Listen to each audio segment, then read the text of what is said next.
Dolly, We're back. We're back. We're back. Okay. Sorry about Back on the same one? Or a different one? Hello! Just in case you need to check yours. Okay, we'll give him give him a few minutes to find us because. All right. So apparently we dropped something. I don't know if it was because. Is this it? Oh, heard it. All right. Let me turn my volume all the way down. I think this is the old one though. Is this the old? Is it the same one? You started up again? No, I just did a whole new one. Okay. So how do I get on that one?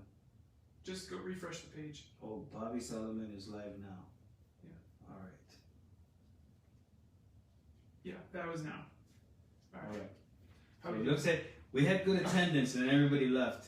Well, So hopefully they make their way on. So small talk, but we wait for give them a few minutes. We apologize. Something happened and it dropped us like a fly. Is it on Wi-Fi? I think it was the song. It was the song, because it had popped up during the song. Yeah. Like saying we're gonna stop the cast, but then I was like, no, don't, and I pressed resume. Okay. But I think maybe it. Facebook's just like, LOL, no. Yeah. Like if you close it and then try and reopen it. These people with their copyright laws. I mean, we can't just pirate music. You know, it's funny because it's free on YouTube. We're not making any money off it. We're not doing anything illegal.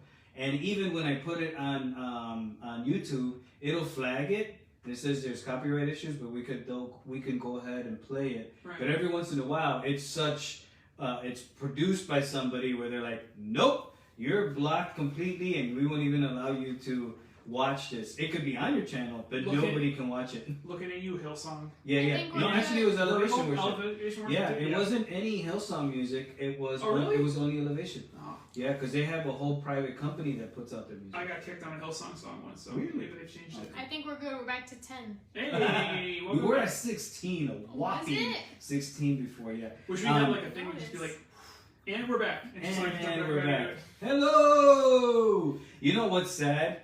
I'm so short. I thought when I was saying hello, I was in there, and when I see it on my thing, I'm like, the thing was here, and just a corner of my head was popping up. That's embarrassing. And it happened to me on Sunday, too. All right, that said, now I rubbed my eye, and now one is smaller than the other, more than usual. Here, they evened out now? Do they look normal? Now you look like that guy from Harry Potter. Oh, yeah. Oh, yeah, the guy with the eye. He's a good actor. I like him. All right, so that said, so what made you buy... first of all, what made you buy a new Bible, and then what made you buy specifically that one? I was looking for a translation that was easier to read, and if you looked on the scale, we had both bought a lot. Like I think when we got married, I'm trying to remember. I've had the other Bible for a while, but we both got it like relatively the same time we got married because we wanted to start reading, and we wanted to match because it'd be weird to like what we do when we're like, well, what does yours say? What does yours say? You know what I mean? It's more difficult to understand. So. ESV's on the more difficult but more direct, I think, side of that scale, and then I think NLT. Well, okay, then you have paraphrasing, but we don't. I don't consider that part of the scale because that's not scripture. But of course it is. Okay, it's kind of scripture. Yeah. But NLT is kind of on the other side of that, where it's very readable, but it's not. It's farther. There's more interpretation, I guess. And CSB and So Holman Christian Standard and Christian Standard were kind of more in the center of that, and so my goal was to try to find something easier to read, but was still closer to being a direct. Yeah. You know, does that make sense? No, it's kind of weird. I like TLC more than HGTV. Actually, I had a New Living Translation Bible. The Holy Spirit. It was one that they gave Dahlia when we first came to Emmanuel, and I used to keep it right next to my bed, and right before I go to sleep, I would read like a chapter or just a portion of scripture, and I really gained a liking to that because I know I read a more technical version, the New American Standard, and but that's for study, and I love it. I'm used to it, but reading this, it was refreshing because I'm very familiar with the passages, but then reading in a different version, like, oh, it's just fluid. Yeah. All right. And that's we need to move. too. Yeah. Go ahead and read the same few verses in verses 6 to 9. Yeah. So 6. Sorry. You rejoice in this, even though now for a short time you suffer grief in various trials. so that the proven character of your faith, more valuable than gold, which though perishable, is refined by fire. Sorry, I'm trying to read my own handwriting. Sorry. Is refined by fire, may result in praise, glory, and honor at the revelation of Jesus Christ. Though you have not seen him, you love him. Though not seeing him now, you believe in him, and you rejoice with inexpressible and glorious joy, because you are receiving the goal of your faith, the salvation of your souls. I love that last part. Receiving the goal of your faith, the salvation of your souls. Yeah. Here it says the reward for trusting him will be the salvation of your souls. Yeah. This one made me very nervous because it sounds like we're earning something. Mm-hmm. It sounds like, well, I did this. Now this is what I get for doing this. Yeah. You can make it the same thing for goal. You aim for goals. You work for goals. But yeah, I guess so. But it's interesting. One thing that I do want to look at is it says so, right? And whenever you look at so, you got to figure out why is it there, because this doesn't stand on its own. And if you guys are not following along with us, we did on Monday just verse 3. On Sunday we did verse 1 and 2. Monday we did verse 3, and then Tuesday we did verses 4 and 5. So I want to read verses 3 to 5 so that you will see how this flows into it. It says, all praise to God, the Father of our Lord Jesus Christ. It is by his great mercy that we have been born again, because God raised Jesus Christ from the dead. Now we live with great expectation, and we have a priceless inheritance, an inheritance that is kept in heaven for you, pure and undefiled, beyond the reach of change or decay, and through your faith, God is protecting you by his power until you receive the salvation which is ready to be revealed in the last day for all to see. So I love that there's this inheritance, but then he also says it's kept for you. So don't worry, don't try and hold on to it. Don't think that you're going to lose it. It's pure and undefiled. But he says that, but then also God is protecting you for it. So God is protecting it for you, and it's not here and now in a world that you can see that one day is going to be gone, but when in his presence and it's with him. It's actually the Lord Jesus Christ himself. Our promise is all wrapped up in him, and we could say the work that he did, but he himself is that promise. He's our living hope, and we will get to that eventually. But I thought it's important for you to read that, for us to read that and to know that as we go in, because he says, so be truly glad. There's wonderful joy ahead. And you would think he's going to say, there's going to be prizes, and you're going to be these fabulous prizes. This roll out and a new car. But and then he gets into trials. But I wanted to hear some of the stuff that you did some of your own homework. I told you what verses we're going to study, the wrong ones. And then you came back and asked, and then I told you the right ones. Right. I was thinking for Sunday, and then anyway. So what are some things that you observed from this or studied concerning these 3 verses? I kind of took it from a verse at a time, and you rejoice in this. We already talked about that. That's going back to, so be truly glad. So that's why. Be glad. For the inheritance, but then it says, even though now, and I'm going to be reading it in this translation, but even though now for a short time, means that it's not going to last forever. You suffer grief in various trials. It's a perspective we have that looking with we had that series the theme, I think it was 2 years ago, living with the end in sight. Kind of that whole thing. You have an eternal perspective, so you're like, okay, I went through this really hard patch. And you look back, well, that was like 3 months, 4 months maybe. And it's like, man, it was 4 months. But now on the other side of it, you're like, it was only 4 months. Yeah. But it was powerful. It impacts you huge, but it was only 4 months. Yeah. It's like you look at that in a term of a year, it's not that big. You look at that in a term of a decade, it's like, come on. You know what I mean? Yeah. But at the time, in the middle of it, it's awful. But it's that eternal perspective to have that idea that it's only going to be temporary. Which again, before trials and after trials is super easy to say. I sent you that meme Did you remember? I'll share it with you guys later. And it had this kid. He's riding on a ceiling fan. And he's holding on for dear life. It says, "Me trusting God in the middle of trials." I love it. Super good. So that was verse 6, and then it kind of leaves you with this question. So even though for a short time you suffer grief of various trials. Well, there's a question we always ask ourselves in trials, and it's like, why me? The extremely religious will say, "How long, O Lord?" Quoting right, the prophet, and saying, why is this happening? Why is this happening to me? And that's a loaded phrase. Yeah. Because you're saying you don't deserve it. Right. And you might even be thinking, because I am good, only good should come to me. Right. Right? Or what did I do? Yeah. So what did I do? Or God, you're punishing me unfairly. Right. Or you're doing, even that, does God punish people for doing wrong? And there's a difference between punishment and discipline. But anyway, go ahead. How about I don't deserve it, but I know who does? Do you have a list? I do. Miss Dolly said, "I don't deserve it, but I know who does." She's got this book. Yeah.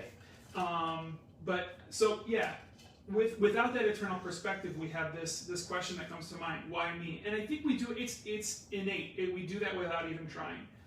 If you guys have ever looked at anywhere, literally, you could just throw a dart in the middle of it and pick up anywhere from Job. That's what it is. Mm-hmm. Why? And it's anyways, read it. It's good. But 7 answers the question. So that the proven character of your faith, more valuable than gold, which though perishable is refined by fire,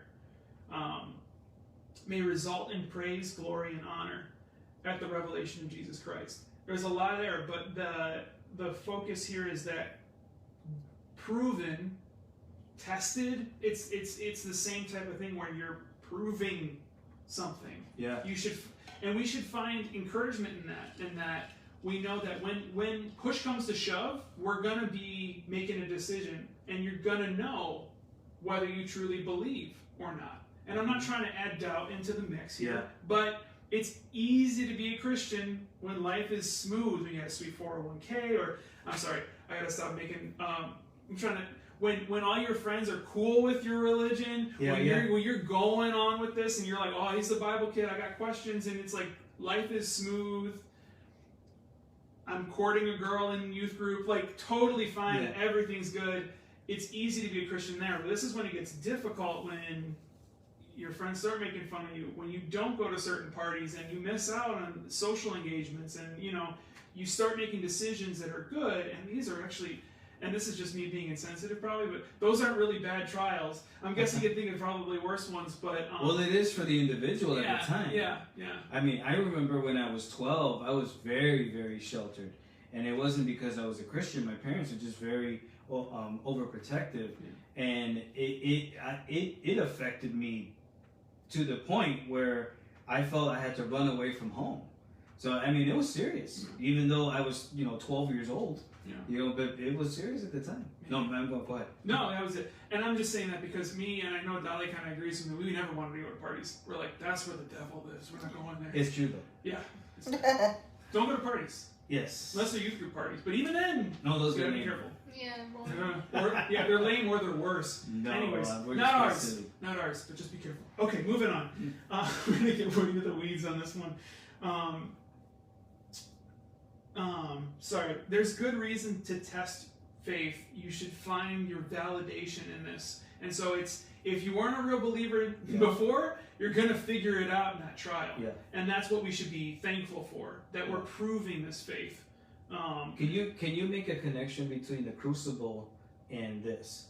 Sure. First of all, what's a crucible? Crucible is where you put metals in to melt them. Yeah. Okay. So the video we watched, right? You put it in a little cup that gets real red hot. Yeah. Right. And then they just pour stuff out of it. It's also a book and a movie. Yeah. And something to do with witches. That's what's different. That one's lame. But the cool one that has the metal in it, it brings out the impurities. So by going through these trials, we kind of get closer. I won't say you go through a trial and you're going to come out perfect, but you are refined to some degree. It said the first process brings it to 90% pure gold. Yeah. So it's not an immediate thing. Yeah. There's going to be a ton of trials. There's going to be tons more. Mm-hmm. Yeah, and I can say the same. And it's not God trying to trip you up or God trying to show you, I said, see, you're really not a Christian. Yeah. But rather, He's bringing out what He knows is there. Yeah. And it might take some time. Yeah. For some people. Yeah. And I want to, just real quick too, because in the middle of that whole thing, when we start doubting God, we start having questions, we talked about this, I think 2 weeks ago.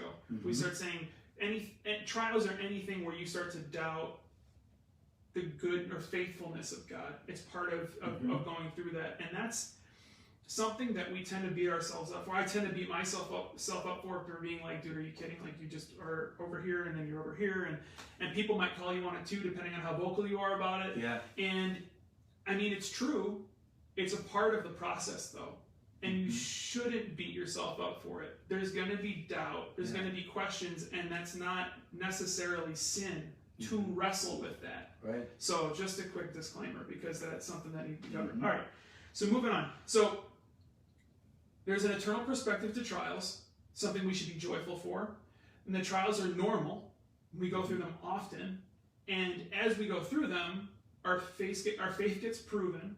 So we should find comfort in that assurance that we are genuine, and that we become a little bit more genuine every time we go through something, because you get a little bit stronger, your faith grows.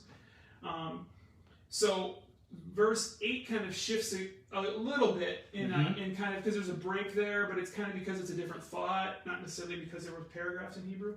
I don't know how, or Greek. Sorry. I've been in the Old Testament in Devos lately, so I've been weird. But 8, though you have not seen him, you love him. Though not seeing him now, you believe in him, and you rejoice with immeasurable joy, or immeasurable and glorious joy. And this one's a little bit weird, but we know that during trials we have that choice to either just abandon it and cut loose and go, and we know that we struggle with that on a regular basis, but that in the middle of the trial, you can experience the love of Christ if you cling to God and you pray and you fight and you honor the calling to which you were called, where you follow through with that authentic faith. You grow in a love and appreciation for who God is in that fire, and that's part of becoming more not purified. I don't like using that word because it really can be weird, but it kind of is. But it is that. Yeah, sanctified is the word I was looking for. But you're bringing out what is real, because it says, Peter in the first 2 verses, it says you've been sprinkled with blood. Yeah. You've been cleaned. You've been purified. You've been that God Himself caused this new birth. Right. So verses 1 to 5 is talking completely about the work of God. Mm-hmm. I mean, he spends the first 5 verses just these glorious images of reward, not reward, an inheritance preserved or kept for you in the very presence of God, where it cannot be changed or corrupted. So there's no way God is saying, watch what you're doing, or I'm going to take it. But right, he's not saying that. No. He made that absolutely clear. Right. But then he gets into these trials, and I do want to talk a little bit more about them.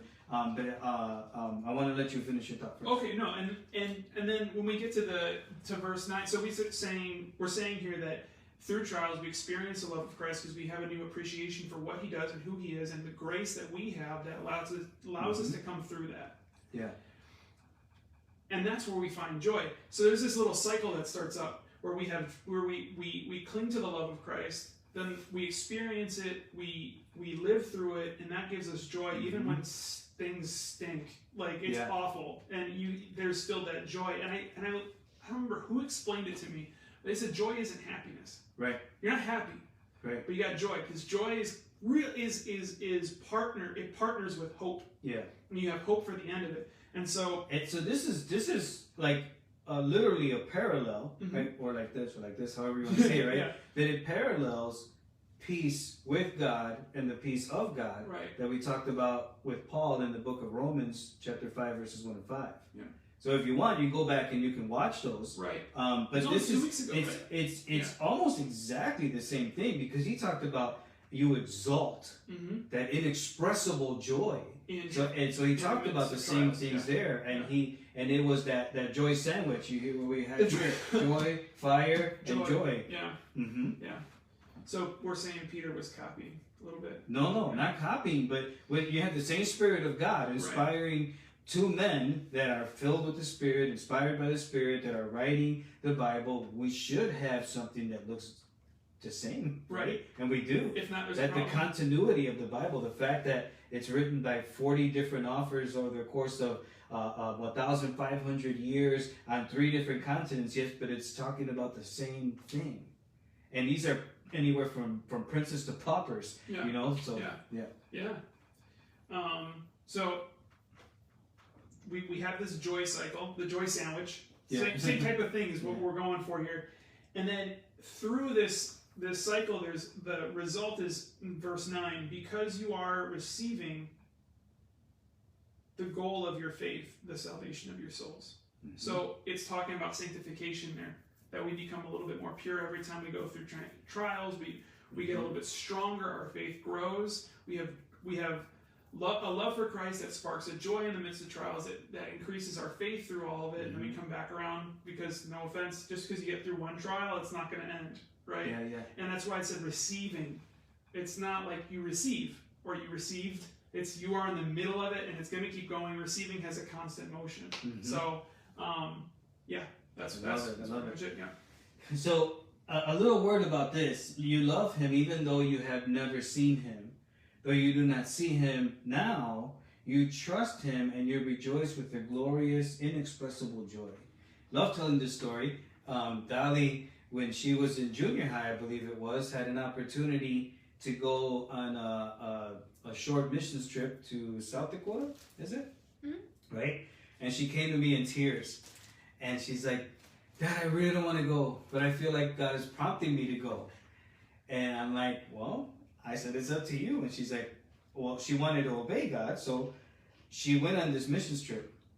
But before she was able to go, or not able to go, before they literally left for the trip, this was an ongoing missions trip that they went to the same place every year through different youth groups, but some of the same leaders and whatnot went. And so they knew the people there. So they were able to obtain the names of some of the children that they would be serving. And they said, would you write a note to them? And so Dahlia got the name of a child, and she wrote a note to the child. And, send it. So we wrote this nice letter, and looking forward to seeing you, and send it to this child. And I remember when she came back telling me the story through tears, that when she was there, I'm pushing this. Sorry, I'm actually on it. Telling me the story that while she was there, the kids are very receptive. Whenever the Emmanuel arrives, the kids get excited. They jump on the leaders. And Dolly had a kid on her shoulders, or a piggyback ride, and she's having a conversation with a child she does not know, right? But there's this inexpressible joy, and not just inexpressible joy, but she's telling Dahlia about the letter that one of the youth group kids wrote to her.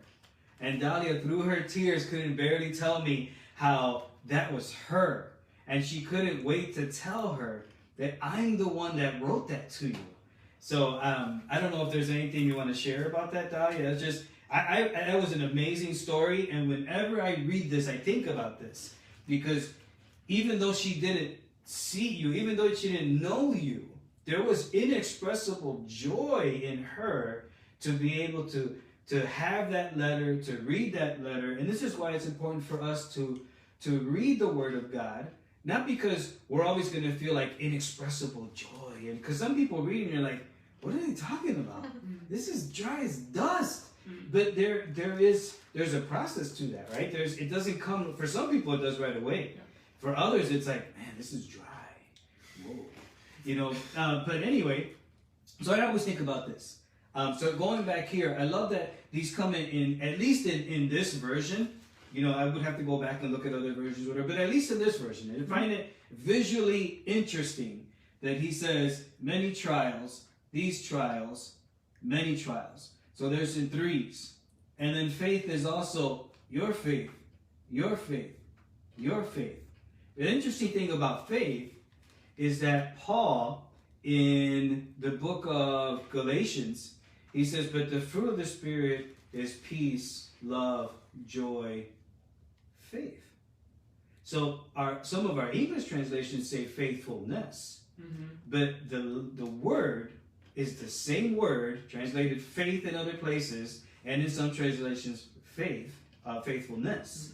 So if Paul's right, which he is, and it's not just there, it's in other places, that this is a product or it's produced by the Holy Spirit. So he says, don't do that. That's going to bring you this. But the Holy Spirit produces these things, and one of them is faith. So even though he's saying your faith, your faith, your faith, this is something that was produced by the Holy Spirit.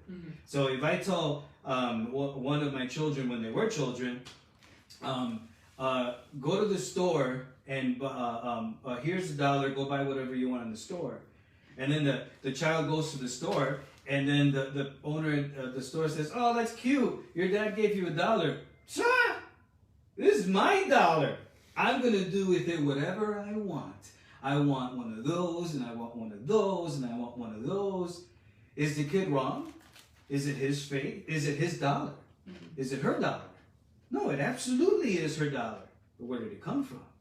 It was produced by me. I gave that to them. And in the same way here, God says, I gave you gold. I gave you gold, gold, gold.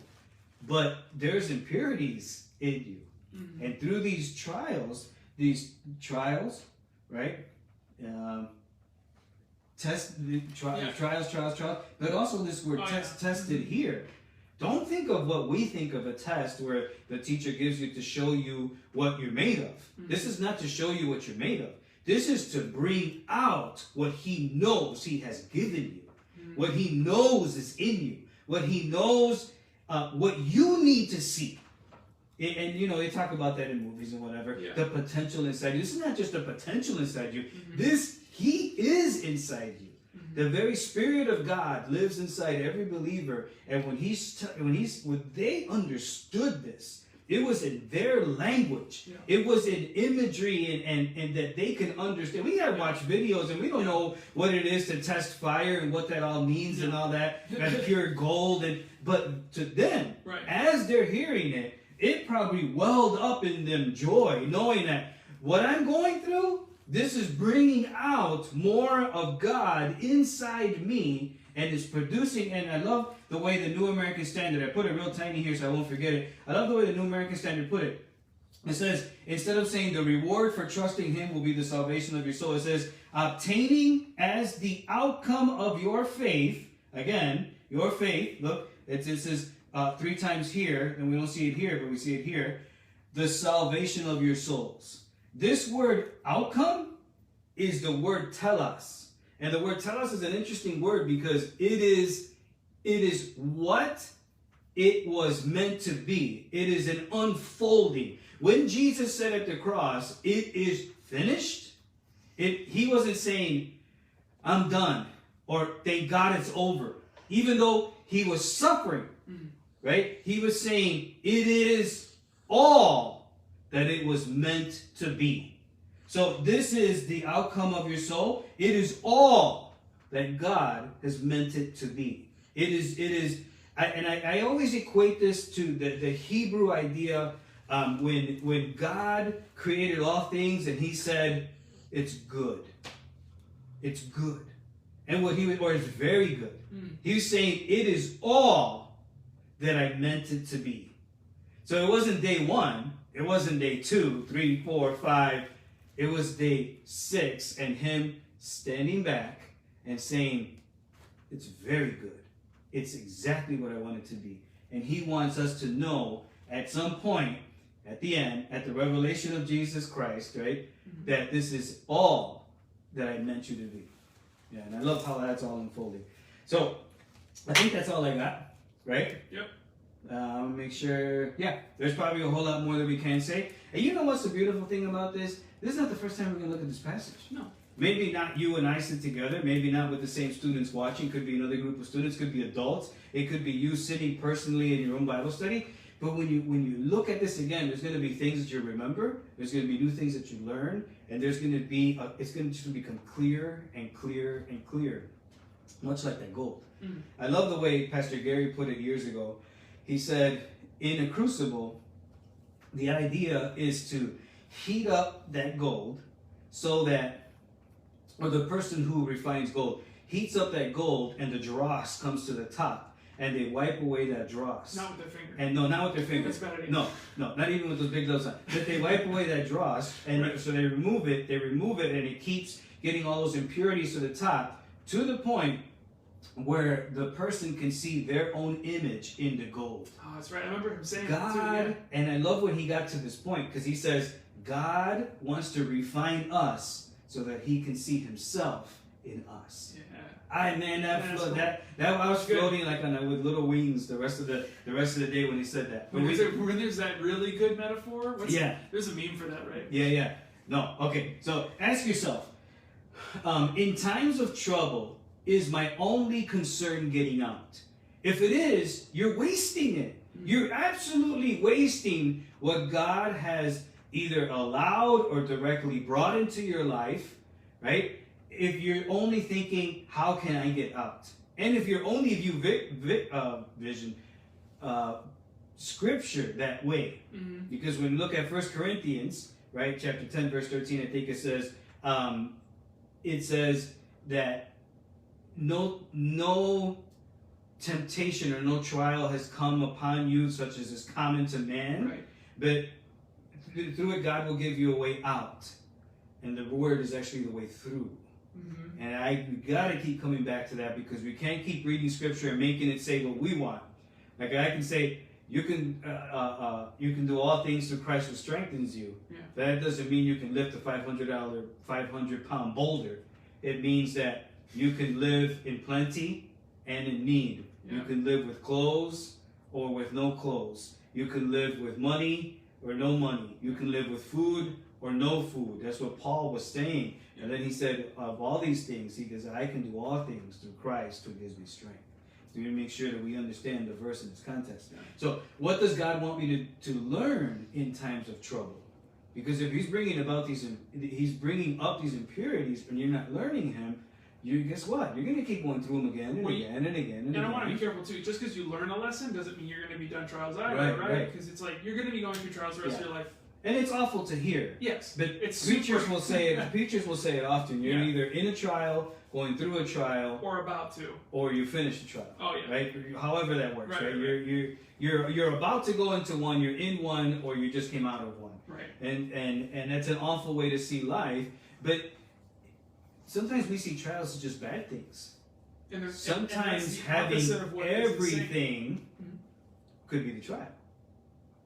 You know, Dahlia's brother suffered because it doesn't. He was like a modern day Joseph. Whatever he put his hands to, it prospered. To the point where he emptied out his bank account and gave it to a person in need, and very quickly it got filled back up again. Right? I hate when that happens. And because he wanted to feel less. He wanted to have less. He wanted a sense of suffering. And in that he was suffering because he wasn't suffering. Right? All right. So who or what is my focus in times of trouble? Is it just me? Or is it God who is preserving for me my inheritance, which he says is incorruptible and pure, undefiled, and he's keeping me as well for it, right? Or is it me and just my circumstances? Those are important to think through. And who am I trusting in times of trouble? Am I trusting myself to get myself out of this? Yeah. You know, and there's so many places I can go with this because Sometimes we have an idea of we're in a bad place, and if I get out, then I can really worship God. Yeah. And I love the end of that song, Another in the Fire. He says, because he knows that's where he'll be, or where you'll be. What's the line before that? I'll count the joy. I'll count the joy come every battle. Thank you, Dalia. I'll count the, and I love that he repeats that over and over and over. I'll count the joy come every battle because I know that's where you'll be. And I told this story before. It was a group of missionaries, awful circumstances. I mean, awful circumstances, awful persecution, and to the point, and I don't even know if I'm mixing stories, but the point is still the same, that they were thrown into a well where others were thrown. There were dead bodies in there. The stench was awful. They were hungry. They were thirsty. They had to sit on dead bodies in order to stay alive. But they tried to keep their eyes on Jesus. They sang songs together. They held each other. They made it out. And eventually they all went home to their individual homes in different places. And from time to time they would come back together. And one of them actually said it. He says, I miss our time in the well. And all the other ones were like, me too. Because they understood that in there was such a time of intense fellowship and intense love. And they felt the presence of God there like they felt in no other place. Mm-hmm. So I love that he says, I count the joy come every battle because I know that's where you'll be. Now we shouldn't be looking for trouble. No. But when it comes, we need to make sure that our perspective is right. Yeah. So again, the Holy Spirit produces, where now this all kind of makes a little more sense, right? The Holy Spirit produces both the faith to save and to endure. And if you disagree with me, go back and read 1 Peter, starting in chapter 1, or verse 1, and up to where we're at. The Holy Spirit produces both the faith to save and endure. I must keep my eyes on him who will carry me through for sure. So, good stuff. I hate and I love that we both enjoy sitting here and talking. Mm-hmm. I feel like there's no camera on and we're just chit-chatting. Yeah. But I hate the thought of somebody sitting there like, this is boring. And it is what it is. And you were probably there one time, and I was probably there one time. Yeah. Where it's just like, oh, whatever, let's just play a game. Right. Or let's just get this over with, or I can't wait to do something else, or I can't wait for the next whatever. Mm-hmm. Or he's not as great a teacher as whatever that I see on YouTube. Sure. But good for you if you're watching. I'm just saying because I was never there until recently. Yeah. Watching lessons on YouTube. No, I got other stuff to watch on YouTube. Yeah. It's good stuff. So our desire is that it wouldn't be boring. We try and put a video in there, and we try not just to try and make it fun, but so that it's not just us talking the whole time. Try to make sense. But eventually, eventually we do have to talk. Yeah. And we have to talk through it. So it shouldn't just be, hey, here's a verse, and then this is how it happens in the world, and then so it's just a bunch of examples, and you never really talk about this is the meat for me. It's like I'm cutting the steak and watching the juices flow. I love this stuff. But anyway, that said, we need to go. This is our lesson series, Aliens and Strangers. Unless you have any questions or comments or complaints, please feel free to post them below. Is there anything else? No? I finished my coffee. It was really good. Mine's cold. Mine, I don't care. It's the bottom. If it's cold, where it's all like green. I had dry erase markers, and I was going to start making a mess and start connecting things. And then had a great moment later when you're like, no, I just remembered that there's more slides after, so I wouldn't be able. And if I would have touched this, it's not, it's on a stand, but it's not super sturdy. I didn't want to have a moment.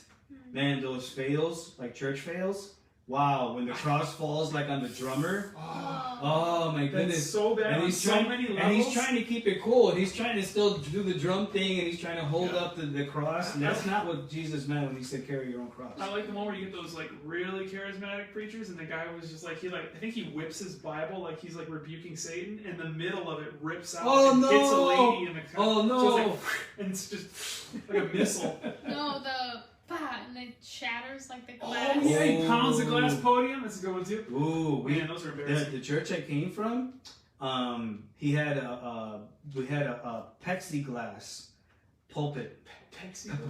Plexi, and it was thick, right? It was thick, and one time I had to make an announcement, or for some reason I had to go up there. I wasn't preaching, right?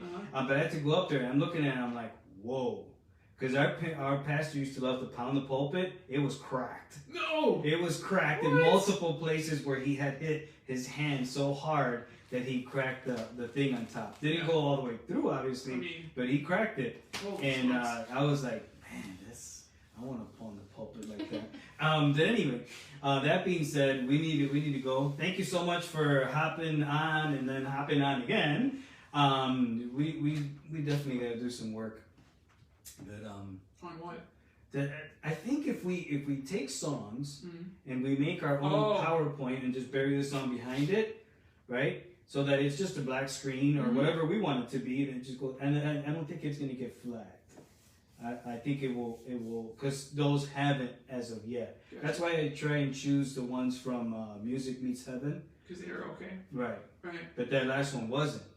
Right, the first two. We I can think talk about this later, right? Right, we'll talk about it later. That is giving me let's giddy up.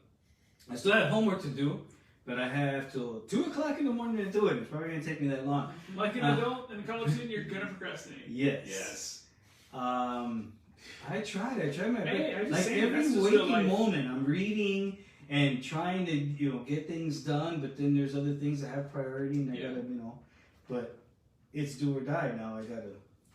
Or do or fail, or do or not. Do you work better under pressure, or not as good? No, not necessarily good, but I get it done. Nice. All right. That said, loved ones, thank you so much for watching. The video is going to play just for about a minute, and then it will close. And we will wave to you goodbye, and we will see you Sunday, Lord willing. All right? Not yet. Bye. Here it is. It's gonna cut us off again. Never mind. You know the song. You know the song. We will see you on Sunday. Love you guys. Bye. Bye, guys.